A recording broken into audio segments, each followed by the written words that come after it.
चलिए बताइए क्या पूछ रहा था। 253 पेज नंबर पर दंड चित्र होती है ना, दंड देंगे। अरे डाउट क्या हो? होता क्या है मैम, ये चित्र होता है पर कौन दंड सा? दंड मतलब यहाँ पर ऐसे वाला जो इस वहाँ पे रहता है ना आपका, कल जो बताई थी हाँ, ऐसा वाला। हाँ, तो इसी में मैं होते हैं। हाँ ये वाला दंड चित्र में दिखाना। अच्छा। ठीक है, इसमें आप क्या करते हो, किसी भी डाटा को आप दंड चित्र में दिखाते हो कि जैसे मान लो कि सन 2-3 सन दिया हुआ है आपका, ठीक है, तो उस टाइम पे कितने परसेंट आपके वो है, जैसे अटेंडेंस को बोल सकते हो, या फिर आप कितने परसेंट लोग उसमें पास हुए हैं। जैसे यहाँ पर अलग अलग सब्जेक्ट बोलूँ, जैसे इकोनॉमिक्स हो गया, फिर आपके अकाउंट्स का हो गया, फिर आपका बिजनेस हो गया। ठीक है, तो इसमें कितने परसेंट बच्चे पास हुए, जैसे मान लो इसमें आपके 80% बच्चे पास हो गए, इसमें आपके 90% बच्चे पास हो गए, और इसमें सिर्फ कितने हुए हैं आपके 50% हुए हैं। ऐसे उसको अलग इसमें दंड में दिखाते हैं, तो उसमें दिखाते हैं। ठीक है, हाँ।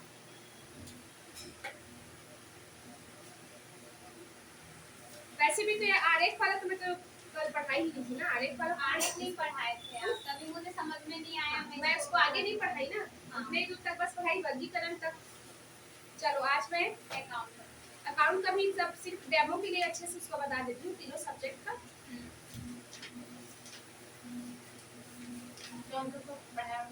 हाँ,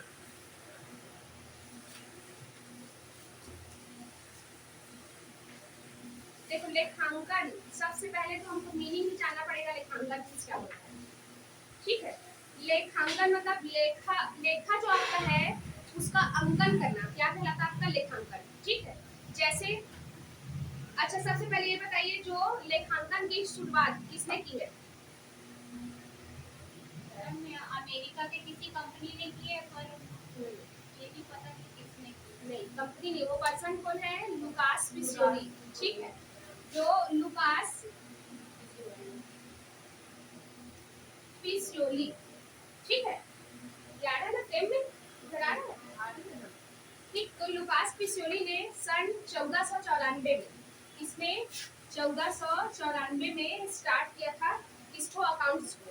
ठीक, तो इन्हीं का ही फिर इसको जो लुकास पिसियोली को क्या बोलते हैं, डबल एंट्री सिस्टम के उसके फादर भी बोला जाता है। ठीक, इन्हीं का जो कॉन्सेप्ट था वो डबल एंट्री सिस्टम में आया है।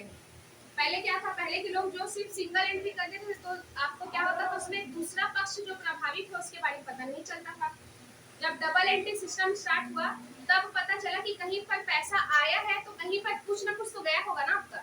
डबल एंट्री सिस्टम यही बताता है ना, अगर कोई एक पाने वाला है तो दूसरा देने वाला होगा, तभी तो आप उसका सटीक क्या निकाल सकते हो कंक्लूजन कि किस रीजन से आपका यहाँ पर जैसे आप लोग माल खरीदे। ठीक है, तो यहाँ पर आपका क्या चीज आया, माल तो आया लेकिन रोकड़ आपसे गया होगा ना। तो जैसे मान लो आप लिखे सिर्फ आपका रोकड़ में कमी हो गया, ये बस दिखाते, लेकिन क्यों कमी हुआ ये कैसे पता चलेगा, आप जब उसका डबल एंट्री करे होगे तभी पता चलेगा ना। इसलिए डबल एंट्री सिस्टम ज्यादा क्या माना गया है, ऑथेंटिक माना गया है। ठीक, तो देखो मैं लेखांकन बताती हूँ। लेखांकन मीन्स क्या होता है कि जो पुस्त पालन में जो भी सौदे किए जाते हैं, पुस्त पालन मीन्स होता है बुक कीपिंग। ठीक, आप लोग पढ़े हो ना 11th में कि पहले सबसे पहले क्या होता है, जो सौदे होते हैं उसका पुस्तकों में इसका क्या किया जाता है, लिखा जाता है। ठीक है, उसको क्या बोलते हैं, बुक कीपिंग या फिर पुस्त पालन। फिर जो पुस्त पालन में, जो पुस्त पालन आपका क्या होता है, आपका जो जर्नल एंट्री करते हैं ना आपको पंजी प्रविष्टि। ठीक, पंजी प्रविष्टियां जो करते हो उसको फिर इसके बेस पे क्या किया जाता है, सभी जितने भी सौदे हैं उसको अलग अलग उसमें खातों में वर्गीकृत करना और उसमें उसका एंट्री करना, क्या कहलाता है, वो लेखांकन कहलाता है। ठीक है, इससे आप क्या कर सकते हो, एक सही रिजल्ट निकाल सकते हो। जैसे मान लो आप कोई भी कंपनी के सौदे हुए हैं, उसमें जैसे आप सिर्फ पंजी प्रविष्टि कर दिए तो आप उस अकाउंट को अगर बिना अकाउंट के आप उसमें रिजल्ट निकाल पाओगे क्या? नहीं, क्यों? क्योंकि सिर्फ उसमें तो योग बस बताएगा कि किसमें कितना पैसा आया है, गया है, या फिर आपके स्टॉक कितने हैं आपके कंपनी में, तो कैसे पता चलेगा? जो गुड्स का अकाउंट, इसके लिए क्रय, आपका क्रय खाता हो गया, विक्रय खाता हो गया, ये सब बनाओगे तब तो पता चलेगा ना। तो इसलिए क्या जरूरी है, अगर आप सौदे करे हो तो उसका क्या करोगे, कहीं खाते में आप उसका लिखे, उसके बाद आप लाभ हानि खाता बनाओगे, उसका व्यापार खाता लाभ हानि खाता बनाओगे, फिर उसका क्या बनाओगे, चिट्ठा। तब आपको क्या पता चलेगा, अपने व्यवसाय का सटीक जो भी पोजीशन है वो पता चलेगा उस टाइम पे। ठीक है, एक फिक्स टाइम पे देखा जाता है। तो इसलिए लेखांकन को किसके किसके बाद की प्रक्रिया बोला जाता है? पुस्त पालन के बाद की प्रक्रिया को क्या बोला जाता है? लेखांकन बोला जाता है। ठीक है, मैम वो लेखाकर्म होता है। हाँ, लेखाकर्म और लेखांकन सेम एक ही है। ठीक है, बुक कीपिंग में सिर्फ क्या होता है, आप सौदे को बुक में लिखते भर हो, जो सौदे होते हैं ना रेगुलर के आपके, उसका उसको बस लिखते हो आप सिलेबस रखती हो क्या? मैं भी रोज स्कूल जाती हूँ, आप मैसेज करना है मेरा, ठीक है।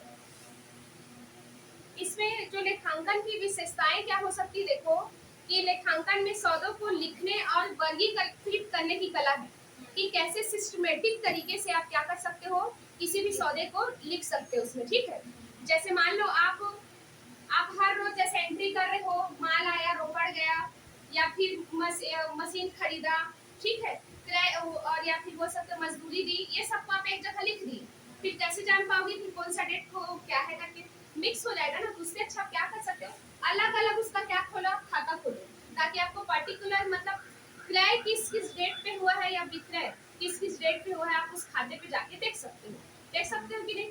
इसलिए लेखांकन करना जरूरी है। ये लिखने का क्या होता है, आपका कला होती है, ठीक है। जितने अच्छे से जिसकी कला अच्छी होती है वो उतने अच्छे से अपने अकाउंट को क्या कर सकता है, मेंटेन करके रखता है। फिर अगला देखो, व्यावसायिक लेन देन या पूर्ण या आंशिक रूप से वित्तीय प्रतिनिधित्व होती है। ठीक है, जो भी आपके लेन देन है, अभी मैं आपको जो लेखांकन के टर्म्स है, टर्म्स मतलब जो भी शब्द आपके जो है उसके बारे में भी बताऊंगी। जैसे मान लो लेन देन क्या होता है, पूंजी क्या होती है, क्रय क्या होता है, विक्रय क्या होता है, ये सब के बारे में भी बताऊंगी। ठीक है, तो जो भी आपके लेन देन होते हैं उसको क्या करना है, एक वित्तीय प्रवृत्ति मतलब एक वर्ष के अंदर में जो भी चीज आपका लेन देन हुआ उसको किसमें लिखा दो, आप लेखांकन में लिखा दीजिए।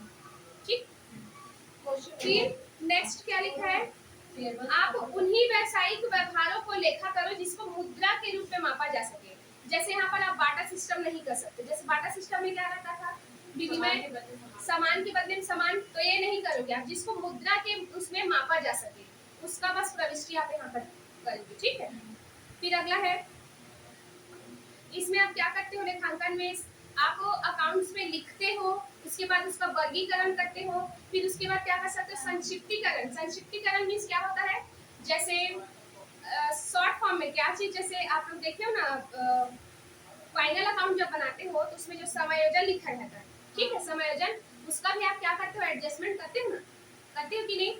तो वैसे भी यहाँ पर संक्षिप्तीकरण बोला है। फिर उसका विश्लेषण, एनालिसिस करोगे कि आपको पिछले वर्ष के मुकाबले अभी कितना प्रॉफिट लॉस ऐसे हो रहा है करके, क्योंकि अकाउंट अगर आपका बना है, जैसे मान लो मैं अकाउंट मेंटेन करके रखी हूँ, पिछले साल का अकाउंट रखी हूँ अपना, और इस साल का अकाउंट को अगर देखूंगी तो मैं कंपैरिजन कर सकती हूँ ना कि मुझे पहले के मुकाबले कितना प्रॉफिट हुआ, क्या चीज मेरा बढ़ा है, क्या चीज कम हुआ। ठीक है, फिर आपका प्रस्तुतिकरण और रिपोर्टिंग, इसमें ये होगा कि आप उसको अच्छे से डाटा के रूप में क्या कर सकते हो, प्रस्तुत कर सकते हो। जैसे आप अकाउंट्स वगैरह क्यों बनाते हो, जैसे व्यापारी के लिए बोलूँ मैं, तो क्या करेगा व्यापारी, अगर अकाउंट्स बना के रखेगा तो उसको इनकम टैक्स जैसे दे रहे, तो जो आयकर होगा वो उसके अकाउंट्स को देख के पता चलेगा ना, जैसे उसका जितना प्रॉफिट दिखाएगा उसके बेस पे उसका क्या होगा, टैक्स लगेगा। ठीक, तो उसको अच्छे तरीके से बताना जरूरी है। अगर मान लो आप अपना खर्चा ज्यादा दिखा दिए, जितना आपका खर्चा नहीं उससे ज्यादा, तो आपको टैक्स कम लगेगा, लेकिन सरकार को घाटा है कि नहीं इससे। ठीक, तो आप क्या करना है, इसमें एकदम सही तरीके से आपको अकाउंट्स को मेंटेन करके रखना है। अब इसके उद्देश्य क्या हो सकते हैं, उद्देश्य में क्या लिखा, देखो व्यावसायिक लेन देनों को नियमित लेखे में रखना। ठीक है, जो भी आपके व्यावसायिक लेन देन है, जैसे आप लोग देखना पंजी प्रविष्टि करते हो तो कैसे लिखते हो, उसको हर डेट का लिखते हो कि नहीं लिखते हो। वैसे ही मान लो अगर आप क्रय खाता, विक्रय खाता ये सब बनाते हो तो उसमें भी क्या करते हो, डेट वाइज सबको लिखते हो कि नहीं लिखते हो। तो इससे क्या होता है, जैसे मान लो पर्टिकुलर जिस डेट पे आपको कुछ देखना है कि किस डेट पे हमने क्रय किया था, तो आप क्या करोगे, सीधा अकाउंट में जाओगे, उस डेट को देखोगे कितना का क्रय आप किए हो। ठीक है ना। फिर नेक्स्ट क्या लिखा है, लाभ हानि की गणना करना। अब इसी से तो अकाउंट से तो आप लाभ हानि की गणना कर सकते हो ना। जैसे मान लो मैं जनरल एंट्री करी हूँ और जनरल एंट्री के बेस पर बता सकती हूँ क्या कितना प्रॉफिट हुआ, लॉस हुआ, नहीं। पहले मुझे क्या बनाना पड़ेगा, व्यापार खाता, उसके बाद उसका लाभ हानि खाता बना के मैं चेक कर पाऊंगी, है ना, कि मुझे सकल लाभ शुद्ध लाभ कितना हुआ है। फिर देखो इसमें महत्व क्या हो सकते हैं, महत्व मीन्स होता है कि लेखांकन करने पर किसको किसको लाभ होता है। तो यहाँ पर क्या लिखा देखो, ग्राहकों को लाभ। ग्राहकों को लाभ कैसे होगा, किसी व्यापारी के लेखांकन करने पर ग्राहक को कैसे लाभ हो सकता है बताओ। अगर मैं कोई व्यापारी हूँ और अच्छे तरीके से अपना अकाउंट्स प्रिपेयर करके रखी हूँ, तो मुझे सही में कितना उस पर लागत लगा है और कितना मुझे खर्च पड़ा है, ये सब चीज को, और कितना मुझे आय हुआ है, सब तो मैं सही बता पाऊंगी कि नहीं। अगर मुझे सही वैल्यू पता चल गया तो मैं इसका सही से रेट फिक्स कर पाऊंगी कि नहीं, कर पाऊंगी ना। जैसे मान लो मैं अननेसेसरी गलती से अगर मैं अपना अकाउंट गलत तैयार करी हूँ जिसमें मेरा खर्चा ज्यादा दिख रहा है, तो उस प्रोडक्ट का या फिर जो भी सामान आप बनाए सामग्री, उसका रेट मुझे ज्यादा रखना पड़ेगा ना, क्योंकि मेरे खर्चे ज्यादा है उसमें। तो इससे क्या हो जाएगा आपको कि इससे आप उसका रेट ज्यादा रखोगे तो ग्राहकों को इससे क्या होगा, नुकसान होगा कि नहीं। ठीक, ज्यादा मूल्य में उसको खरीदना पड़ेगा। लेकिन वहीं पर अगर उसका सही सही मुझे जितना खर्च पड़ रहा है या फिर खर्चों को निकालने के बाद जितना मेरा आय हो रहा है, उसके हिसाब से मैं क्या करूँगी, इसका रेट फिक्स करूंगी। ठीक है। फिर नेक्स्ट है आपका निवेशकों को लाभ। निवेशक मीन्स क्या होता है, इन्वेस्टर। इन्वेस्टर मतलब आपके जैसे मैं यहाँ की कंपनी की स्वामी हूँ, किसी भी व्यवसाय की स्वामी हूँ, और मुझे बाहरी से भी लोन लेना पड़ता है ना, लोन वगैरह, या फिर आपके क्या कहते हैं लेनदार जो आपसे पैसा लेंगे। ठीक है, जो भी आपके व्यवसाय में पैसा लगाए हैं उन लोग से भी क्या करना पड़ेगा, उनको भी अपने व्यवसाय की स्थिति बताना पड़ेगा ना। तभी तो अगर हम बताएंगे कि हमें इतना लाभ हुआ, इतना हानि हुआ है, तब तो अपना वो जान पाएंगे कि जहाँ पैसा लगाए हैं उसमें उसका पोजीशन क्या है। ठीक। फिर नेक्स्ट क्या है, कर्मचारियों को लाभ। कर्मचारियों को लाभ कैसे हो सकता है कि वो उस व्यवसाय का सही सही आय और व्यय पता चलेगा। तो इससे भी क्या कर सकते हैं, जैसे मान लो किसी कंपनी की स्थिति बहुत अच्छी होती जा रही है, तो लोग फिर कर सकते हैं डिमांड की अब हमारी कंपनी की स्थिति बहुत अच्छी है, तो हमारा आय बढ़ाओ, मतलब सैलरी बढ़ाओ। ठीक, तो उनको भी क्या रहेगा, उसका अपने व्यापार की स्थिति पता रहेगा, तो वहाँ पर उनका वेतन बोनस वगैरह भी बढ़ने के चांसेस रहेंगे। फिर अगला है आपका सरकार को लाभ। सिंपल है, सरकार को लाभ कैसे होगा, उसको उस व्यवसाय या फिर कंपनी का क्या होगा, सही स्थिति पता चलेगा कि कितना एक्चुअल में उसको प्रॉफिट हुआ है। ठीक है, उस पर क्या निकाल पाएगा और टैक्स ले पाएगा। ठीक है, और जितना टैक्स लेगा उतना अपने देश के लिए वो क्या कर सकता है, उस पैसे को दूसरी चीज में यूज कर सकता है। ठीक है, या फिर अगर उसका किसी नए व्यवसाय का अगर पोजीशन अच्छा है तो कोई और मांगेगा, अगर मान लो कि मुझे भी इसके लिए परमिशन चाहिए, तो उसके लिए लाइसेंस भी दे सकता है कि रियल में इससे प्रॉफिट होता है करके। ठीक,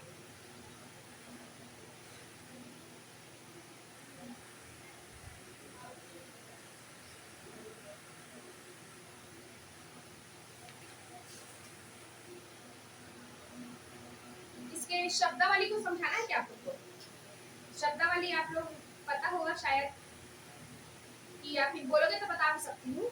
जो भी शब्दावली होती है ना, वो भी आपको मेन पता रहना चाहिए। मैम इसमें से एक तो आहरण बता दीजिए। ठीक है, मैं एक काम करती हूँ, लाइन से ही बता देती हूँ ताकि जो रिकॉर्डेड, हाँ रिकॉर्डेड जो टेक्स्ट हम लोग को इसको शब्दावली, हाँ उसको बता देती हूँ। वही पूछ रही शब्दावली, जैसे आप कॉमर्स की स्टूडेंट हो पता ही रहता है, लेकिन फिर भी एक बार रिपीट करा देती हूँ। कई लोग क्या है बहुत दिन के बाद इसको पढ़ रहे हैं, कई लोग दूसरे काम में अपने दूसरे से कोर्स में लग गए थे। और मुझे इसका इंग्लिश भी बता दीजिए। इंग्लिश किसका, ये मतलब ये Words? आहरण वगैरह लिखा है ना, मात्र हाँ, ठीक है।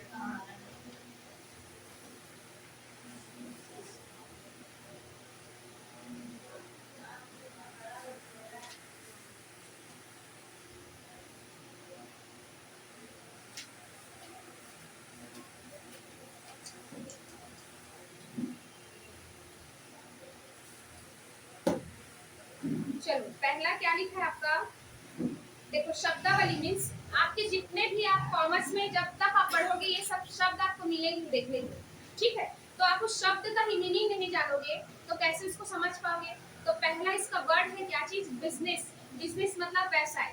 व्यवसाय मीन्स क्या होगा यहाँ पर, जहाँ पर आप किसी भी वस्तु या सेवाओं का क्या करते हो, क्रय और विक्रय करते हो, उस चीज को क्या बोलते हैं, आपका व्यवसाय। ठीक है, इसमें मैं क्यों इस वर्ड को बोली वस्तु और सेवा, क्योंकि पहले तो सिर्फ वस्तु बस बेचते थे, आप सेवा भी बेचते हैं। सेवा जैसे आप क्या चीज बोल सकते हो, सर्विस है ना। सर्विस मीन्स क्या होगा, जैसे सर्विस कौन कौन दे रहा है, जैसे डॉक्टर भी इलाज कर रहा है सर्विस है। ठीक है, वकील भी जो केस लड़ रहा है वो भी सर्विस है। या फिर ऑनलाइन जो भी प्रोडक्ट वगैरह जो बेच रहे हैं उन लोग आपके साथ ही साथ आपको अदर सर्विस जैसे होम डिलीवरी जो भी चीजें घर तक पहुंच रही है वो सर्विस ही है, ठीक है। और आप क्या बोल सकते हैं सर्विस में, जिसके बदले हम कुछ पे कर रहे हैं। हाँ टीचर भी तो आजकल सर्विस दे रही है, ठीक है। मतलब आप तो उसको चेंज कर दिया, देखे ना लोग बुक में सर्विस में नहीं आता है, एम्प्लॉयमेंट में आता है वो। लेकिन पहले के हिसाब से हम देखते थे कि जो सर्विस मतलब जो सेवा प्रदान करते हैं उसको भी क्या बोलते हैं, इसमें व्यवसाय ही बोलते हैं, ठीक। जैसे आप लोग मान लो अभी टीचिंग पोर्टल, जितने भी टीचिंग ऐप जो है, टीचिंग जो उसमें पढ़ा रही है, ठीक है। आपको कोई प्रोडक्ट देते हैं क्या लोग, कोई वस्तु है जिसको आप छू सकते हो, कंज्यूम कर सकते हो, ऐसा कुछ नहीं देते। वो सिर्फ क्या दे रहे हैं, आपको सर्विस दे रहे हैं, ठीक। फिर वैसे अब दूसरा होता है आपका हाँ सर्विस में, वो कोई प्रोडक्ट नहीं दे रही आपको, है ना। फिर दूसरा आपका देखो व्यवसायी या व्यापारी, ठीक है, जो बिजनेसमैन या फिर आपके हाँ बिजनेसमैन भी होंगे उसके। तो इसमें क्या होगा, वह व्यक्ति जो व्यापार में क्या लगाता है, अपने पूंजी लगाता है, कैपिटल लगाता है, उसको क्या बोलते हैं वहां पर, व्यवसायी बोला जाएगा, ठीक। फिर अगला देखो पूंजी, पूंजी मीन्स क्या होता है, व्यापार को स्टार्ट करने के टाइम पे, जिस टाइम पे आप व्यवसाय स्टार्ट करते हो ना, आरंभ करते हो, उस टाइम पे जो आपका पैसा या फिर वस्तु या फिर कोई भी संपत्ति अगर आपके व्यवसाय में लगी है, क्या कहलाएगा, पूंजी। जैसे आप लोग देखे हो ना, हाँ कैपिटल। तो जैसे उसमें एंट्रीज में ही पढ़े हो ना कि 10,000 रुपए का माल, 10,000 रुपए का रोकड़ और 1 लाख का प्लांट से व्यापार प्रारंभ किया, तो इसमें क्या एंट्री करते हो आप लोग, क्रय खाता, रोकड़ खाता और प्लांट, ये तीनों चीज आपके व्यापार में आया, इसमें डेबिट करते हो कि नहीं करते हो, ठीक है। क्रेडिट किसको करते हो, आपकी कैपिटल मतलब पूंजी को क्रेडिट करते हो। इसका मतलब क्या है, जब आप फर्स्ट टाइम जो अपना व्यवसाय स्टार्ट करने के टाइम पैसा लगाते हो उसको क्या बोला जाता है, पूंजी बोला जाता है, ठीक। अब ऐसे बाकी में जैसे किसका मशीन क्रय किया या फिर मजदूरी का भुगतान किया, उस टाइम पे आप पूंजी नहीं लिखोगे, क्योंकि आपका रेगुलर का काम नहीं है वो, एक बार जो स्टार्टिंग में जो बड़े अमाउंट में लगाया वो पूंजी कहलाता है। उस टाइम पे आप किसको लिखोगे, रोकड़ को लिखोगे, ठीक है, जो कैश आपका आया गया उसका लिखोगे, ठीक। फिर नेक्स्ट है देखो आहरण, आहरण मीन्स क्या होता है, ड्राइंग, ड्राइंग मीन्स होता है कि जब व्यापार का स्वामी अपने व्यवसाय से अपने निजी प्रयोग के लिए कोई भी वस्तु या फिर रोकड़ का निकालता है, ठीक है, तो उसको क्या कहलाता है, वो आहरण। क्या लिख सकते हो इसको, व्यापार का स्वामी अपने पर्सनल यूज के लिए, निजी प्रयोग के लिए अपने व्यवसाय से कोई सामग्री निकालता है तब, ठीक। जैसे मान लो आप लोग, आपका कोई व्यवसाय है, जैसे मैं हमेशा एग्जांपल देती हूँ राशन दुकान का, ठीक है। राशन दुकान में अगर मान लो आपका राशन का दुकान है, स्टोर है, ठीक है। अब उसमें आपकी मम्मी बोली कि बेटा 1 बोरी चावल निकाल देना घर के लिए, अब आप उस चावल को निकालोगे तो क्या आप अपने उसमें क्या बोलते गुल्लक में पैसा डालोगे क्या, जितने का चावल होगा, नहीं, क्योंकि आप खुद उसके व्यापार के स्वामी हो, लेकिन उसके वजह से आपका हिसाब गड़बड़ाएगा कि नहीं, गड़बड़ाएगा ना। अगर किसी और को बेचते तो उतना ही पैसा मिलता, मान लो 1,000 का बोरी होगा तो 1,000 रुपया मिलता, अब वो 1,000 आपका क्या दिखाएगा, लॉस में दिखाएगा ना, क्योंकि वो तो इनकम हुआ ही नहीं आपको, ठीक। तो यही होता है आपका आहरण। फिर अगला माल, माल मीन्स यहाँ पर क्या होगा, जिन वस्तुओं का क्रय विक्रय किया जाता है उसको क्या बोला जाता है, माल या गुड्स बोला जाता है, ठीक। और स्टॉक अलग अलग, हाँ स्टॉक क्या होता है, जो बच जाता है, जब शुरू में आपका पूरा प्रोडक्ट हुआ ना उस टाइम पे क्या कहलाएगा, वो माल या गुड्स कहलाएगा। लेकिन आप जो टाइम पीरियड आप रखे हो उस लास्ट पीरियड में वो बिकने से रह गया तो कहलाएगा स्टॉक। गुड्स और इन्वेंटरीज नहीं, हाँ से नहीं, इन्वेंट्री से स्टॉक एक है, गुड्स सिर्फ गुड्स है, ठीक है, जिसका क्या करेगा प्रोसेस करके उसको बनाएंगे, लेकिन लास्ट में उस टाइम पीरियड के बाद जिस टाइम पीरियड में उसको बेचना था उस टाइम पे जो बच गया वो इन्वेंट्री स्टॉक रह दिया, या फिर एक बार क्या कहलाता है, रह दिया स्टॉक, इन्वेंट्रीज, बस इतना ही कहलाता है, ठीक है। इंग्लिश में सिर्फ आपका क्या दिखेगा, स्टॉक दिखेगा, इन्वेंट्रीज भी दिखेगा। अब जब मैं जिस टाइम पे पढ़ती थी, आप लोग भी शायद उस टाइम पे पढ़े होंगे, 14-15 में पढ़े हो ना, हाँ मैं ग्रेजुएशन का बात कर रही हूँ, ठीक है, पीजी नहीं। तो उस टाइम पे क्या था कि जितने भी बुक्स थे ना उसमें सब स्टॉक लिखा था, और अब क्या लिखा था, सब में इन्वेंट्रीज लिखा था, ठीक। जैसे हम लोग उसमें पढ़े गए होंगे देनदार लेनदार, इसमें अब क्या लिखाता है, रिसीवेबल और पेएबल लिखाता है, ठीक है, क्योंकि रिसीव आपका दो चीज इसमें रहेगा, कुछ ढूंढ रहे लगता है, देखो आपका इसको बता देती हूँ थोड़ा सा, खैर आगे है उसको बताऊंगी आगे। है इसलिए सीरीज से ही चलते हैं। हाँ सीरीज चलते हैं, फिर अलग उसमें जाएंगे तो ले उसमें हो जाएगा। देखो अब ये क्या लिखा आपका, क्रय वापसी, सॉरी क्रय, क्रय मीन्स क्या होगा, जब माल को बेचकर लाभ कमाने के उद्देश्य से खरीदा जाता है, ठीक है।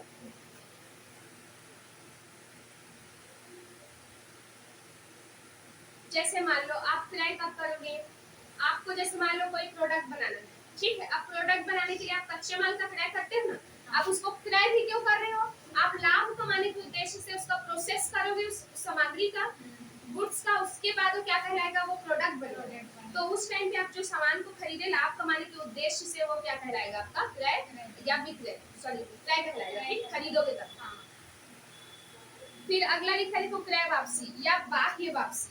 क्रय वापसी मीन्स क्या होगा, परचेस रिटर्न, कि जैसे आपने कोई माल खरीदा और उसमें हो सकता है कोई डिफेक्ट हो गया या फिर आप जैसा माल चाहते थे वो आपको नहीं मिला, तो आप क्या करोगे, उसको रिटर्न कर दोगे, ठीक।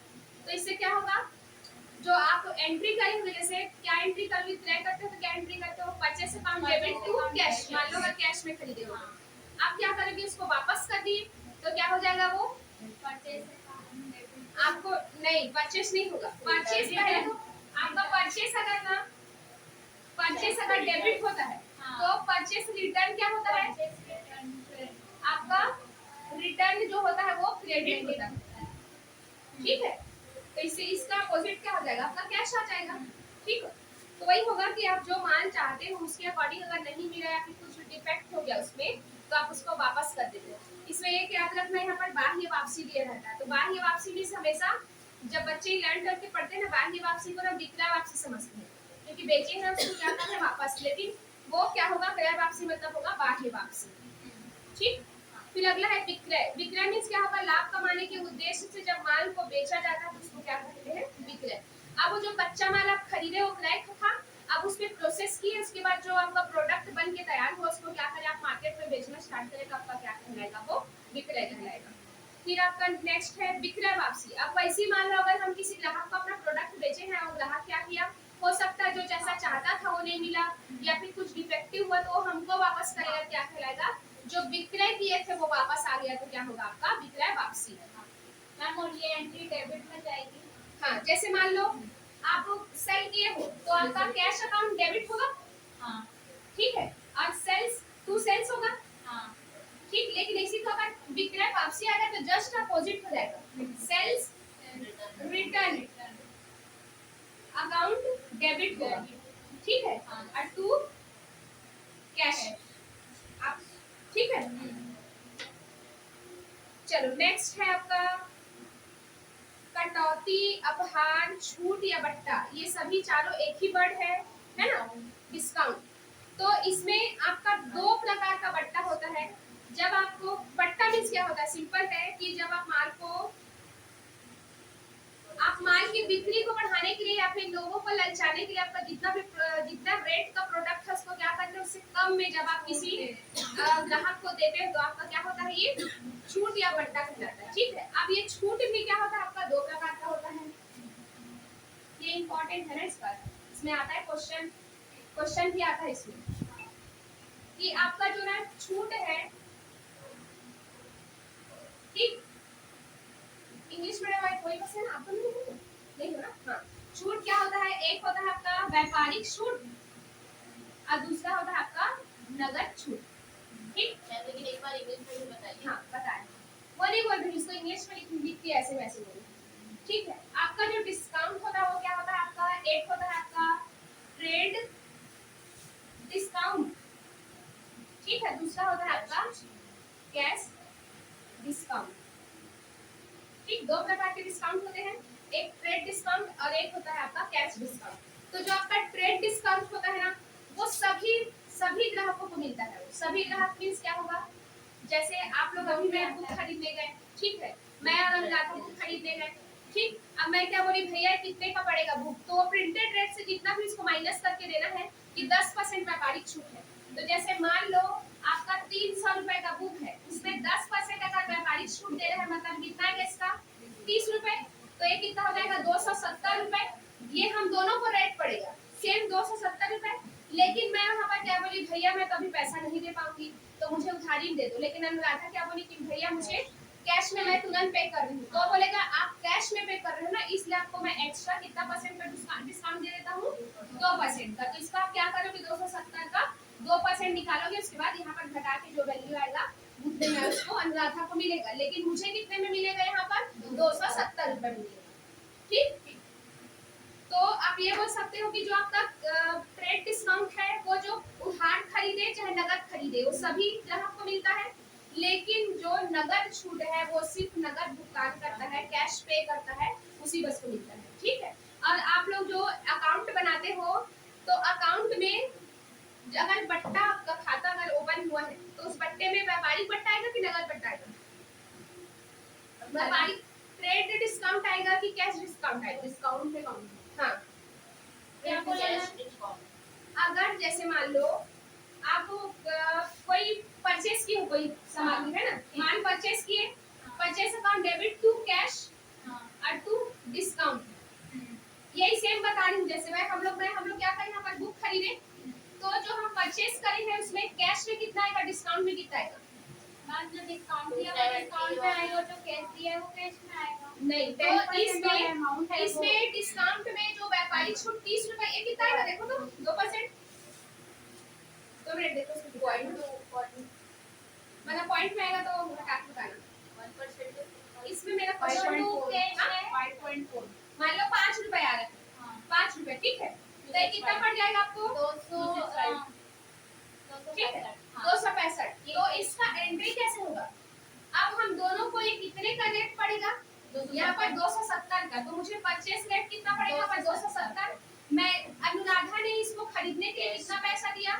265, और मुझे डिस्काउंट कितने का मिला, सिर्फ 5 रुपए का। तो इससे क्या पता चला कि जो डिस्काउंट अकाउंट ओपन होता है उसमें सिर्फ और सिर्फ क्या लिखा था आपका, कैश डिस्काउंट होता है, क्योंकि आपको क्या बोली, व्यापारिक छूट तो सबको मिलता है। ठीक, तो जो ये प्रिंटेड प्राइस रहता है ना, प्रिंटेड प्राइस, उससे कोई मतलब नहीं होता जो आपका व्यापारिक छूट घट के आया है, मतलब आपका जो ट्रेड डिस्काउंट घट के आया है उसके बाद जो वैल्यू आता है उसी का परचेस या फिर सेल्स मूल्य वैल्यू बोलिए। ठीक है, लेकिन मैम जैसे मुझे कैश डिस्काउंट मिला, हाँ। जब मैं अकाउंट बनाऊंगी तो मैं उसमें 270 क्यों लिखूंगी, मैं तो टोटल 265 दे रही हूँ ना, तो आपका कैश तो इतना ही जा रहा है ना, क्योंकि आपको वो रेट कितने का है वहाँ पर 270 का, आपका सिर्फ 265 रुपए गया, 5 रुपए आपको डिस्काउंट, टू डिस्काउंट में 5 लिखा है वो भी 5 रुपए जा रहा है। हाँ, तो 5 रुपए ये क्या है आप बताओ मेरे को, चलो रूल बताओ कि जो debit what comes in credit what नहीं, इसमें वो आएगा लाभ या फिर आय, क्या होता है आपका क्रेडिट, लाभ आपका लाभ हो गया और प्रॉफिट और आय, मतलब जो आपका प्रॉफिट है क्या होता है, जो आपका अर्निंग या फिर अर्न किए इनकम, ठीक, इनकम जो किए हो वो क्या होगा, आपका क्रेडिट होगा, इसलिए तो कैश हुआ। अगर मैं ये बोलूं कैश क्या, डिस्काउंट जो है आपका, डिस्काउंट डेबिट लिखा है, इसका मतलब क्या है, मुझे हानि हुआ, खर्च हुआ, मैं हानि हुआ है तभी तो डेबिट लिखी हूँ ना, लेकिन वहाँ पर आपका क्या हो रहा है, डिस्काउंट क्रेडिट हो रहा है, मतलब आपको लाभ हुआ है ना, कि 270 का सामान 265 में मिला, आपको लाभ हो रहा है कि 5 रुपए का, इसलिए यहाँ पर क्रेडिट हुआ है, ध्यान रखना। ठीक, अगर डिस्काउंट अकाउंट डेबिट हुआ है इसका मतलब ये है कि आपने किसी को डिस्काउंट दिया है। ठीक, कैसे एंट्री होगा, अगर यही सेल्स पे रहता, सेल्स पे सेम रहता, अगर माल बेचा तो सेलिंग प्राइस रहता सेल्स, तो यहाँ पर एंट्री क्या करे रहता, इसका एंट्री कैसे करे रहते हैं, कैश अकाउंट डेबिट और आपका discount account debit, discount account debit, और टू किससे होता, टू सेल्स होता। ठीक, अब इस सेल्स में कितना लिखा रहता है यहाँ पर 270, और कैश में कितना लिखा था 265, और ये 5 रुपए लिखा था।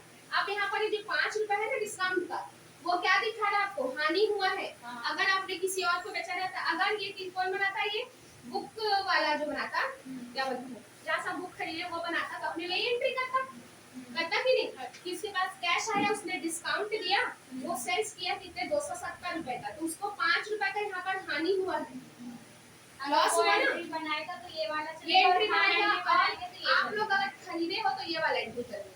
ठीक है कि नहीं, तो अगर डिस्काउंट डेबिट हो रहा है मतलब क्या हो रहा है, लॉस है, और डिस्काउंट क्रेडिट हो रहा है मतलब क्या है, वो प्रॉफिट है। ठीक, चलो नेक्स्ट है रहतिया स्कंद, सॉरी कमीशन। कमीशन मीन्स क्या होता है कि जो व्यापारी होता है ना, अपने बिक्री को बढ़ाने के लिए कोई एजेंट क्या करे रहता है, वो हायर किया रहता है, मतलब उसको बोले रहता है कि अगर आपने 1 लाख तक का इस टाइम पीरियड में क्या किया, बिक्री किया, तो आपको 1% या 2% जितना भी बिक्री हुआ उसमें कमीशन मिलेगा। तो इससे क्या करेगा, अपना टारगेट कंप्लीट करने के लिए और ज्यादा से ज्यादा बिक्री करेगा कि नहीं करेगा, ताकि जितना ज्यादा बिक्री करे उतना ज्यादा मुझे कमीशन मिले। तो वही सेम होता है आपका कमीशन, कि माल बिक्री बढ़ाने के उद्देश्य से व्यापारी द्वारा अपने एजेंट को क्या दिया जाता है, पारिश्रमिक के रूप में जो दिया जाता है वो क्या कहलाता है, कमीशन कहलाता है। ठीक है, फिर अगला है रहतिया या फिर स्कंद। तो ये क्या होगा, जो व्यवसाय में जो माल बिना बिके रह जाता है, ठीक, उसको क्या बोलते हैं, स्कंद बोलते हैं। अब ये भी स्कंद क्या होता है, 2 प्रकार के होते हैं, एक होता है अंतिम स्कंद क्लोजिंग स्टॉक, और दूसरा होता है प्रारंभिक स्कंद। तो जो आपके एक टाइम पीरियड का क्लोजिंग स्टॉक होता है, वो दूसरे साल, अगले साल के लिए वो क्या होता है, ओपनिंग स्टॉक होता है। ठीक है ना,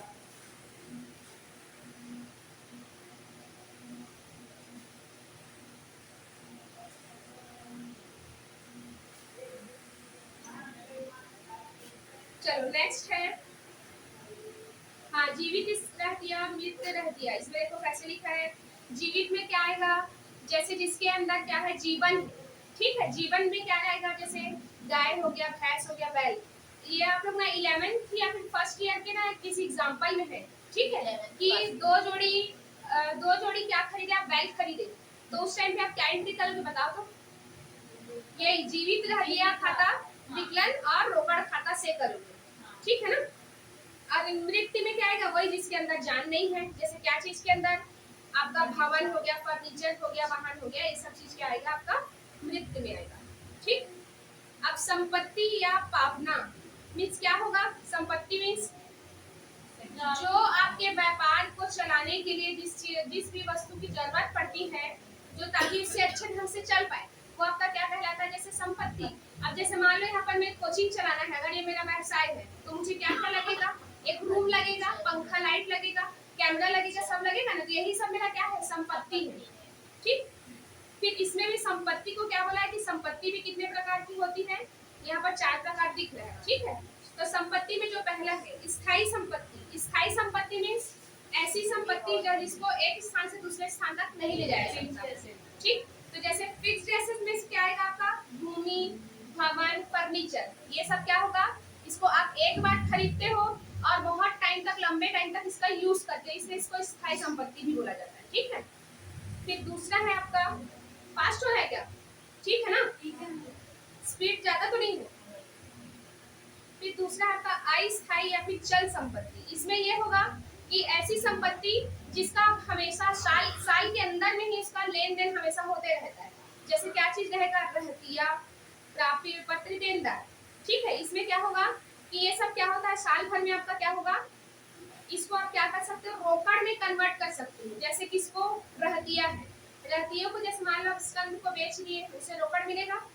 ठीक, जो प्राप्य विपत्र है, प्राप्य विपत्र क्या होता है कि जैसे कोई उधार माल खरीदता है ना, तो पैसा भुगतान करने की जब हम क्या करते हैं, विपत्र लिख देता है कि मैं 2 महीने के बाद या इतने महीने के बाद मैं आपका पैसा चुकाऊंगा। अब इससे क्या होगा, आप उसको बैंक में जमा करके उसको घुमा के क्या कर सकते हो, पैसा में कन्वर्ट कर सकते हो ना। वैसे ही आपका देनदार, देनदार क्या होगा, इससे भी आपको क्या होता है, एक स्पेसिफिक टाइम पीरियड में क्या होता है, रोकड़ में कन्वर्ट होता है, आपको रोकड़ मिल जाता है, इसलिए इसको क्या बोला जाता है, अस्थायी चल संपत्ति। इसको चालू संपत्ति भी बोला जाता है। क्या बोला जाता है, चालू संपत्ति भी बोला जाता है। ठीक, करेंट एसेट्स। अब अगला है आपका दृश्य संपत्ति। दृश्य संपत्ति मीन्स क्या होगा, ऐसी संपत्ति जिसको आप देख या छू सकते हो। ठीक, जैसे इसमें क्या होगा, कंप्यूटर, मशीनरी, भवन, जो भी चीज आप छू सकते हो, देख सकते हो। लेकिन वहीं पर अदृश्य संपत्ति मीन्स क्या होगा, ऐसी संपत्ति जिसको आप छू नहीं सकते और देख नहीं सकते। जैसे क्या, ख्याति हो गया, गुडविल, पेटेंट हो गया, कॉपीराइट हो गया, ये भी क्या होता है, आपका एसेट्स ही होता है, लेकिन इसको आप ऐसे देख नहीं पाओगे, छू नहीं पाओगे, जैसे आप फर्नीचर, भवन को छू पाते हो। ठीक है ना, फिर नेक्स्ट हो गया। अब देखो इसमें आपका लिखा है पुस्तक मूल्य। पुस्तक मूल्य में क्या होगा, जिस मूल्य पर किसी संपत्ति को पुस्तक में दर्शाया जाता है उसको पुस्तक मूल्य बोला जाता है। ठीक, आप जैसे देखो आप लोग कोई मशीन खरीदे हो, उसका रिटर्न डाउन वैल्यू से अगर मान लो ह्रास लगाते हो, डेप्रिसिएशन लगाते हो, तो उसका जो मूल्य घटते हुए आया और आपका उसी टाइम पे किसी और संपत्ति को जो सेम संपत्ति और सेम टाइम पे खरीदे थे उसका जो बाजार में मूल्य होगा, तो मार्केट वैल्यू होता है, बाजार मूल्य होता है। वैसे ही अगर आपने जिसको पुस्तक में लिखा है, ठीक है, वो उसका क्या होगा, पुस्तकीय मूल्य होगा। ठीक, उसमें डेप्रिसिएशन घटाने के बाद जो लिखते हैं ना, जैसे इसमें मशीन खाता अपन सीखे होंगे, किसमें फर्स्ट ईयर में भी है और 11th में भी है ना। मैं 12th में पढ़ी थी, लेकिन पता नहीं आपको कब पढ़ी उसको, मूल्य ह्रास को। फिर 12th में ना, उसके बाद चेंज हो गया था, 11th में चला गया था, 3-4 चैप्टर में। हाँ हाँ, फर्स्ट ईयर में भी है, 11th में चला गया, जबकि हम लोग 12th में पढ़ते थे इसको, फर्स्ट चैप्टर था वो। फिर अगला देखो, इसमें लिखा है दायित्व या देयता। ठीक है, इसमें क्या होगा आपको,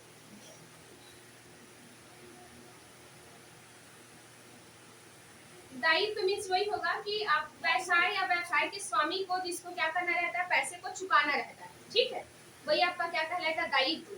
क्योंकि दायित्व में आप क्या बोल सकते हो, क्या कोई भी व्यापारी सिर्फ अकेले अपना पैसा लगा के व्यापार कर सकता है क्या, नहीं, इसको कहीं ना कहीं बाहर से पैसा लेना ही पड़ता है। तो वही जो उसको चुकाना रहेगा वो क्या कहलाएगा, आपका दायित्व कहलाएगा। ठीक, फिर देखो नेक्स्ट क्या लिखा है, ऋणी या देनदार। नाम से पता चल रहा है, देनदार मीन्स क्या होगा, पैसा देने वाला या रोकड़ देने वाला। ठीक है, तो यहाँ पर ये होगा कि अगर मान लो आपने किसी व्यक्ति को उधार में माल बेचा है या फिर उधार में सामग्री कुछ भी दी है, तो क्या करेगा, पैसा देने का उसका दायित्व है ना। ठीक है, वो आपको पैसा देगा, इसलिए क्या होता है, आपका संपत्ति होता है। इसलिए आपके बैलेंस शीट में किस साइड लिखाता है, ये एसेट्स में लिखाता है ना, देनदार करके। वैसे ही आपका देखो डूबत ऋण। डूबत ऋण मीन्स क्या होगा कि आपका जैसे मान लो कहीं किसी व्यक्ति को 10,000 देना है, अब वो आपके उससे आप बार बार मांग रहे हो, रिक्वेस्ट कर रहे हो, नहीं दे रहा है, आपको ऐसे लग रहा है कि उसमें 10,000 में आपको 1,000 डूब जाएगा। ठीक है, तो ये जो आपका आशंका होता है ना कि डूबने का, वह राशि जो आपको क्या हो जाता है, डूब जाता है या फिर मिलने की आशंका नहीं रहती। ठीक है, तो आपको क्या कहलाएगा, ये अप्राप्त ऋण या फिर डूबत ऋण कहलाएगा। और ये क्या होता है, व्यापार का हानि होता है। ठीक, आप ले लें क्या कल, आप लिए इसको कल? हाँ, आज भी। फिर नेक्स्ट देखो लेनदार। लेनदार मीन्स क्या होगा, लेनदार और देनदार के सामने जैसे मान लो अगर आपको रिकॉल नहीं हो रहा है, तो आप सिर्फ पैसा लेने वाला, पैसा देने वाला, ऐसे बस सोचना। अब जैसे लेनदार मतलब आपसे पैसा लेगा, लेगा मतलब आपका दायित्व तो होगा कि नहीं। ठीक, अब आपने किसी से उधार क्रय किया होगा तो आपको उसको चुकाने का जो व्यवसायी का दायित्व, ठीक है, जो व्यवसायी है उसका दायित्व उसको चुकाने का, इसलिए क्या होगा आपका, वो लेनदार होगा, आपसे पैसा लेगा। ये क्या होता है, जैसे आपके ऋणदाता होते हैं। ऋणदाता मीन्स क्या हो गया, आपको ऋण देने वाला, दाता मीन्स देने वाला। ठीक, अब देखो प्राप्तिया। प्राप्तिया ये इंपॉर्टेंट है, इससे बहुत सारे टर्म्स आते हैं। प्राप्तिया मीन्स क्या होगा, वह धनराशि जो व्यापार को प्राप्त होती है। अब कैसे होगा ये, कितने प्रकार का लिखा है इसमें देखो, आयगत और पूंजीगत। सिंपल आयगत वर्ड का मीनिंग जाना है पूंजीगत, क्योंकि आगे आपको क्या मिलेगा, खर्च भी आएगा तो पूंजीगत होता है। ठीक है, तो ये आयगत मीन्स क्या होता है, आयगत वर्ड का मीनिंग होता है, अगर वर्ड बस का मीनिंग देखें तो आयगत मीन्स होता है बार बार। ठीक, आयगत मीन्स होता है बार बार, और वहीं पर पूंजीगत मीन्स क्या होगा, जो कभी कभार या फिर एक बार होता है वो। ठीक, तो देखो आप यहाँ पर क्या लिखा, प्राप्तिया। प्राप्तिया मीन्स क्या होगा, वह धनराशि जो व्यापार को प्राप्त होती है। ठीक, तो इसमें देखो आयगत मीन्स क्या लिखा है, वह गतिविधियों के दौरान जो बार बार प्राप्ति की गई प्राप्तियां क्या कहलाती है, आपकी आयगत प्राप्ति कहलाती है। ठीक है, अब इसको कैसे बोल सकते हो, जैसे मान लो मैं कोई प्रोडक्ट बेचती हूँ।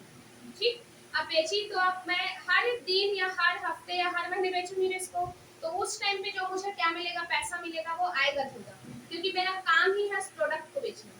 लेकिन वहीं पर पूंजीगत प्राप्तियां क्या होगा, जो ऐसी प्राप्तियां जो कभी कभार होती है, ठीक है।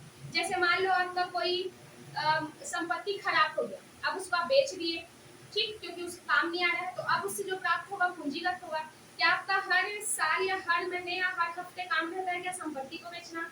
नहीं, आपका तो मेन काम प्रोडक्ट जो भी सामग्री बनाए उसको बेचना है। तो सामग्री को बेचने के टाइम पे जो आपको बार बार पैसा मिलेगा आपका आयगत कहलाएगा। और ऐसे आय जो आपको कभी कभार होते हैं, ठीक है, वो आपका कौन सा कहलाएगा? पूंजीगत प्राप्ति कहलाएगा, ठीक। बुक के अकॉर्डिंग पढ़ेंगे तो जल्दी जल्दी हो जाएगा। हाँ, दिया ये इसमें भी वही है। दिया पॉइंट टू पॉइंट। हाँ, इसमें दिया भी, इसमें भी वही है। अब इसमें क्या है, आपको एकदम ब्रॉडली पढ़ना रहता है, इसलिए इसमें बहुत ज्यादा दिया है। अब पूरा सिलेबस इसमें क्या बोलते हैं? रिसिप्ट, ये बढ़िया है, लेकिन बहुत कम लग रहा है मेरे केस में।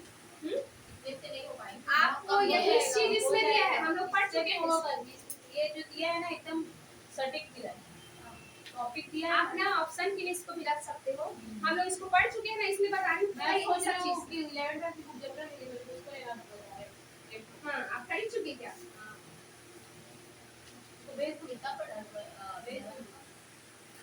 बेस है सेकंड बेस। हाँ, बेस न्यू खरीदे क्या? मैम ज्यादा टाइम का नोटिफिकेशन तो रात 15 अभी मैंने एक मैसेज किया नहीं है, आएगा आएगा अभी आया नहीं है, पर नोटिफिकेशन आने में अब टाइम नहीं है। हाँ, वो टेट के रिजल्ट के का हाँ, वेट कर रहा तो है, 1 मंथ देता होगा। लेकिन अभी जब तक आरक्षण वाला ये मामला नहीं सुलझ जाएगा ना 50% वाला, तब तक क्या है आरक्षण वाला? अरे कि मतलब एक या 50% से ज्यादा आरक्षण ना हो, तो उस जगह है ना तो वहाँ के भी हटवा रहे हैं ना। तो वैसा में जब वही का निकाले फिर हम लोग कहीं डाल नहीं पाएंगे, लेंगे नहीं, क्या का मतलब है? उधर का भी आरक्षण को हटवाएंगे ना, उधर तो फी है ज्यादा है। तो ये बस्तर में बोल रहे हो? अच्छा, सरगुजा नहीं दे रहा? बस्तर में उधर का हट गया, बस्तर में है 50%। सरगुजा खड़ गया? सरगुजा का हटा है क्या? या फिर सरगुजा में से दोनों का नहीं हुआ, इधर का तो हट गया। और ये 3 तो कब आएगा भाई? तो आएगा तो साथ में ही आएगा। पर 3 का ना? नहीं नहीं नहीं, अभी इसका 2 संभाग आया है ना, आपका ये मैदानी क्षेत्र का कहाँ आया है, उसका पता नहीं कब आएगा। मैदानी क्षेत्र में सब जगह टीचर होंगे, मतलब इसका मतलब तो यही है हाई स्कूल कॉलेजेस में टीचर होंगे, इसलिए नहीं निकाल रहा है। 2019 में भर्ती हुआ है तो सबका अलग अलग आता है क्या? नहीं, हमें उस बार तो नहीं आया था ऐसा, लेकिन इस बार दिए हैं। लेकिन आप ये देखो 2 संभाग से इतना आया, अगर 5 संभाग का रहता तो कितना पोस्ट आ जाता। पिछले बार आया था 5 उतना ही आता 500 भी। हाँ, वो इसको बोल रहे हैं 5 संभाग में भी उतना आया था, 2 संभाग में भी उतना ही आया है। नहीं पिछले बार 4000 आया था, कॉमर्स में ही सिर्फ 5000 500 है। अच्छा, कभी पता नहीं आएगा इसका। 100 से ज्यादा नहीं है।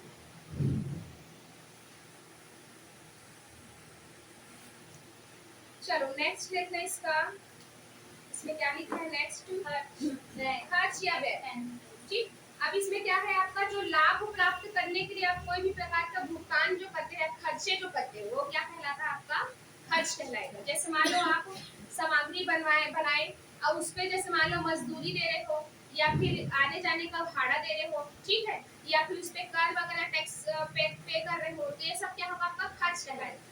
तो अब इसमें भी 2 प्रकार के खर्च होते हैं, एक आपका आयगत खर्च, दूसरा आपका पूंजीगत खर्च। तो इसमें आयगत मीन्स क्या होगा? ऐसे खर्च जो आपको बार बार करने पड़ते हैं, जैसे क्या चीज? वेतन हो गया, किराया हो गया, बिल वगैरह हो गया, ये सब क्या करना पड़ता है आपको? बार बार खर्च करने पड़ते हैं ना। लेकिन वहीं पर पूंजीगत खर्च मीन्स क्या होगा? एक बार कोई भी खर्च जिसका लाभ आप दीर्घकालीन प्राप्त कर सकते हो। जैसे क्या बोल सकते हैं इसको? वो एडवर्टीजमेंट है ना, एडवर्टीजमेंट जैसे करवाए, आप विज्ञापन करवाए, क्या आप हर साल करवाओगे? क्या नहीं करवाओगे ना। लेकिन जो स्टार्टिंग में रहता है ना, उस टाइम पे इसको ब्रॉडली एकदम बड़े रूप में क्या करना पड़ता है? विज्ञापन करना पड़ता है, ताकि लोग आपके प्रोडक्ट के बारे में या फिर जो भी कंपनी है, व्यवसाय, उसके बारे में जाने, ठीक है। तो इसलिए किसमें आएगा? आपका पूंजीगत खर्च में आएगा, ठीक। वहीं पर स्थगित आयगत खर्चे में क्या आएगा? ऐसे आयगत खर्चे जिसका लाभ हम किसी एक लेखा अवधि में ना उठाकर अगले बहुत सारे साल तक भी उठाते हैं। इसी सेम टू सेम जैसे पूंजीगत के लिए है ना, वैसे इसमें भी है। इसका ये एक बार खर्चा किया, उसका लाभ क्या करेंगे? हम बहुत साल तक उठाएंगे। जैसे विज्ञापन का ही बोल सकते हो, ठीक है। जैसे घर का भी बोल सकते हैं। हाँ, जैसे आप घर खरीदे, आप जैसे मान लो कोई बिल्डिंग खरीदे हो आप, तो ये क्या होगा, बहुत टाइम तक चलेगा ना। ऐसे तो नहीं है कि एक साल बिल्डिंग खरीदे, हर साल बिल्डिंग खरीदते रहोगे अपने व्यवसाय के लिए। मशीन, हाँ, ये इसको भी कई साल तक यूज करते हैं, ये इसमें आएगा, ठीक है ना। फिर आपका देखो नेक्स्ट क्या लिखा है, आय। अभी तो आपका क्या पढ़े हो, आप अपनी प्राप्तियां और खर्च पढ़े। अब आय क्या होता है, जब आपके जितने भी आगत में, सॉरी आयगत आय में आयगत खर्च को, मतलब ये आयगत रेवेन्यू जो होता है आपका, आयगत आय और आयगत ही आयगत खर्चे, इसको क्या करोगे, माइनस करोगे ना, तब जो आएगा आपका क्या कहलाता है, ये आय कहलाता है, ठीक, इनकम जो बचता है हमारा। हाँ, ये बार बार आप क्या किया, आपको ये क्या बोलते हैं, आय मिलता गया और आपका बार बार जो खर्च होता गया उसको माइनस करे, तब आपका क्या पता चला कि आपका फिक्स इतना इनकम हुआ, ठीक। अब देखो लागत में यहाँ पर क्या लिखा है कि वह धन जो किसी विशिष्ट मद या फिर उत्पाद या फिर क्रय पर व्यय किया जाता है, ठीक है। जैसे मान लो आप मशीन खरीदे, तो मशीन खरीदे आप मान लो 10,000 का, तो उसकी लागत है ना मशीन की, ठीक है, तो आप 70 ऊपर चला जाएगा, ठीक। तो ये क्या कहलाएगा आपका लागत। फिर देखो नेक्स्ट, डेबिट और क्रेडिट, ये आप लोग जानते हो कि नहीं बताओ, डेबिट और क्रेडिट मीन्स क्या होता है। डेबिट मीन्स क्या क्या होगा, आप लोग गोल्डन रूल पढ़े हो ना, कि पाने वाला व्यक्ति विकलन, आने वाली वस्तु विकलन, ठीक है, और संपत्तियां ये सब क्या होती है, प्रॉफिट, वो क्रेडिट होता है, जो भी लॉस और जो भी आपके एक्सपेंसेस होते हैं वो डेबिट हो जाएंगे, ठीक है। तो आपका क्या होगा यहाँ पर, डेबिट ही होगा, ठीक। वैसे आपका क्रेडिट क्या होगा, जो जाने वाली वस्तु, देने वाला व्यक्ति या फिर आपके जो दायित्व है वो सब क्या होंगे, इसमें क्रेडिट होंगे। वैसे इसका जस्ट अपोजिट क्या है, लाभ, लाभ और किसका, लाभ और आय, ये भी क्या होता है, क्रेडिट होता है, ठीक। जैसे डिस्काउंट का भी एग्जांपल देखिए ना, अगर डिस्काउंट डेबिट हुआ है मतलब आपको लॉस हुआ है, आपने किसी को दिया है, ठीक, और आपको अगर मिला है तो क्रेडिट होगा, तो आपका आय होगा। अब यहाँ पर लेखा प्रविष्टि ये सब लिखा है, तो आप क्या करोगे यहाँ पर कि किसी भी मत को, जो भी व्यवहार है उसको क्या करोगे, लेखा पुस्तक में लिखना, आपका क्या कहलाता है यहाँ पर, लेखा कहलाता है, ठीक। फिर अगला आपका लेखा पुस्तक या बहिया, बहिया मीन्स होइएगा बुक्स, ठीक। तो यहाँ पर जैसे मान लो आप क्या किए, किसी का अकाउंट तैयार किए, तो आपका अकाउंट कहलाया, लेखा कहलाया, लेकिन वहीं पर आप किसी जैसे कैश बुक होता है ना, कैश बुक में क्या रहता था, आपको याद करो, त्रिस्तंभी रोकड़ बही, द्विस्तंभी रोकड़ बही, जिसमें 2 कॉलम 3 कॉलम वाला रहता था कि नहीं रहता था, वही इसमें क्या होता है, बुक होता है। इसमें सिर्फ क्या एंट्री करते हो, सिर्फ उस पर्टिकुलर उसी बस खाते जो भी एंट्री, जैसे कैश बुक तैयार किए हो तो उसमें क्या होगा, सिर्फ कैश का ही बस क्या करोगे, उसमें एंट्री करके। लेकिन वहीं पर अगर त्रिस्तंभी है, त्रिस्तंभी मीन्स जैसे बैंक वाला हो गया, कैश वाला हो गया, बट्टे वाला हो गया, तो इन सब का क्या करोगे, वहाँ पर एक ही जगह पे एक ही डेट पे एंट्री करोगे, ठीक है ना। अब देखो दिवालिया, दिवालिया मीन्स क्या होगा, इसमें देखो मस्त लाइन लिखा है, जब व्यापारी की देनदारियां उसके लेनदारियां उसके देनदारियों से अधिक हो, मतलब मैं जो व्यवसायी हूँ, अब मेरे लेनदार ज्यादा हो गए, मेरे से पैसा लेने वाले ज्यादा हो गए, अब मुझे पैसा देने वाले कम हो गए, मतलब जो लेगा मुझसे पैसा उसको मैं चुका नहीं पाऊंगी। तो इससे क्या होता है, कानून क्या देता है, ऐसे व्यक्तियों को संरक्षण देता है, ये बोल के कि इस पर्टिकुलर इंसान को अब कोई भी उधारी या फिर कुछ भी चीज ऐसे देगा नहीं, अगर वो देगा तो अपने रिस्क पे देगा, अगर उसके बाद उस व्यक्ति के खिलाफ आप सुलू नहीं कर सकते, मतलब कोर्ट में आप उसके खिलाफ कोई भी केस नहीं कर सकते अगर दिवालिया घोषित कर दिया गया तब, ठीक है। फिर अगला देखो लाभ हानि, लाभ हानि मीन्स क्या होगा यहाँ पर, जो समस्त आपके व्ययों का योग आय से अधिक होगा, तो क्या होगा, आपको जो आपके व्यय है, व्यय मतलब खर्च जो है आपके आय से ज्यादा है, तो क्या हो जाएगा, हानि हुआ। वहीं पर अगर आपके व्यय कम है और आय ज्यादा है तो आपका क्या होगा, लाभ होगा, ठीक। फिर नेक्स्ट है बैंक अधिविकर्ष, ये क्या होता है, बैंक अधिविकर्ष, bank overdraft, bank overdraft means होता है आपका जो चालू खाते होते हैं ना, उसमें जो जमा राशि होती है उससे भी अधिक का निकालने की सुविधा देता है अगर बैंक, तो आपका क्या कहलाएगा, बैंक अधिविकत। ठीक है, जैसे मान लो मैं किसी बैंक की रेगुलर ग्राहक हूँ, ठीक है, और उस टाइम पे अगर मुझे मान लो मेरे अकाउंट में 10,000 था, मुझे 12,000 का जरूरत पड़ गया, तो वो बैंक मुझे क्या देगा, 12,000 निकालने की सुविधा देगा, क्योंकि मैं उसकी रेगुलर वो क्या हूँ, वहाँ की ग्राहक हूँ।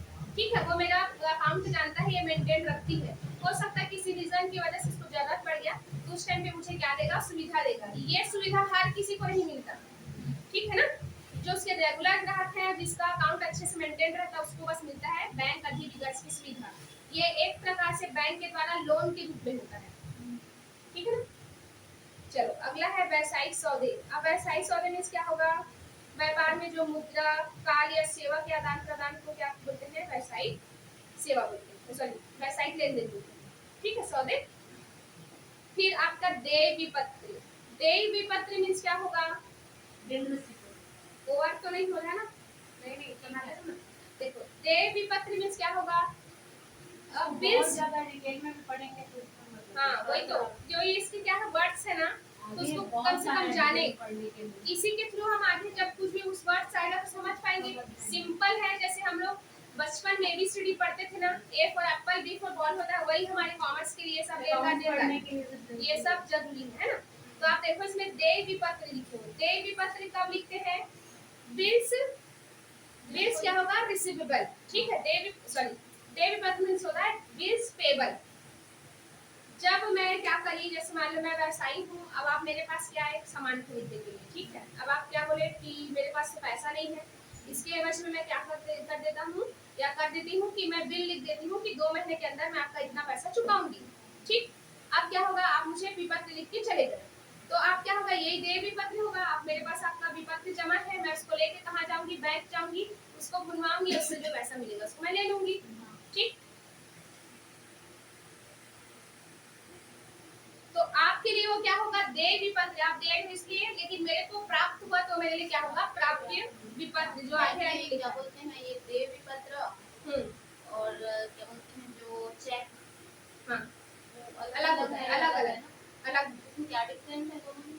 उसमें ना आपका देखो, आप चेक देख लो ना, आपका स्कूल, आपका अकाउंट नंबर, ये सब सब चीज लिखा रहता है, लेकिन आपके जो विपत्र है उसमें सिर्फ ना आपका डेट वगैरह लिखा रहेगा, इतने महीने के अंदर मैं जमा करूंगी करके, इतना राशि ऐसे लिखा रहेगा कि फलाना तारीख को फलाना व्यक्ति को 5,000 रुपए मेरे तरफ से दे दिया जाए, तो मैं वहाँ जाके आपके अकाउंट वहाँ बैंक में जमा करूंगी, तो उसके बदले मेरे को मिलेगा वहाँ पैसा, ठीक है। तो लेकिन हाँ वैलिड रहता है ना, उसका टाइम पीरियड होता है कि इस डेट तक ही आपको क्या करना है, उस विपत्र को वहाँ पर दिखाना है, कहाँ, जहाँ भी उसके बैंक अकाउंट में डिटेल दिया है उसने, ठीक है ना, तभी बस उसका पैसा मिल पाएगा।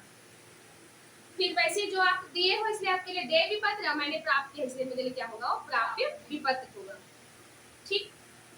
अब ये आवर्त लिखा, देखो आवर्त मीन्स क्या होता है, किसी निश्चित अवधि में व्यापारी द्वारा उधार या फिर नगद बेचे गए माल के मूल्यों को क्या बोलते हैं, बिक्री, कुल बिक्री या फिर आवर्त बोलते हैं, ठीक है।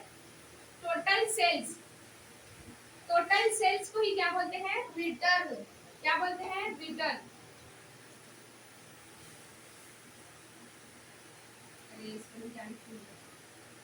रिटर्न, ठीक है। या फिर आपका वो टर्नओवर, टर्नओवर बोल सकते हो, टर्नओवर, टोटल सेल्स को ही बोला जाता है आपका टर्नओवर, कि एक स्पेसिफिक टाइम पीरियड में जितना भी आपका वो है माल है उसको आप देखो, क्योंकि कोई भी व्यापारी सिर्फ नगद में व्यवसाय कर नहीं सकता, उसको कहीं ना कहीं क्या लगेगा, उधार भी बेचने को जरूरत पड़ेगा, तो आपका उसमें नगद भी रहेगा, उधार भी बिक्री रहेगा, ठीक है, दोनों चीज क्या रहेगा आपका, दोनों इंक्लूड रहेगा, ठीक। कैश सेल्स हो गया और परचेज सेल, कैश सेल हो गया, क्रेडिट सेल, दोनों जुड़ के क्या कहलाता है आपका आवर्त या फिर टर्नओवर कहलाता है। फिर नेक्स्ट देखो यहाँ पर क्या है, इकाई, इकाई से अभिप्राय क्या है, इकाई में वही है उसका उद्यम, मतलब या उसका एंटरप्रेन्योर, मतलब जो उसके व्यवसाय है, जैसे मान लो कंपनी के लिए कंपनी लिखते हैं ना, या फिर साझेदार के लिए फर्म होता है, वैसे व्यवसाय के लिए क्या होता है, उद्यम होता है, ठीक, तो वही इसका क्या कहलाता है, इकाई कहलाता है। फिर नेक्स्ट है आपका शोधनक्षम, इसका मतलब क्या होगा?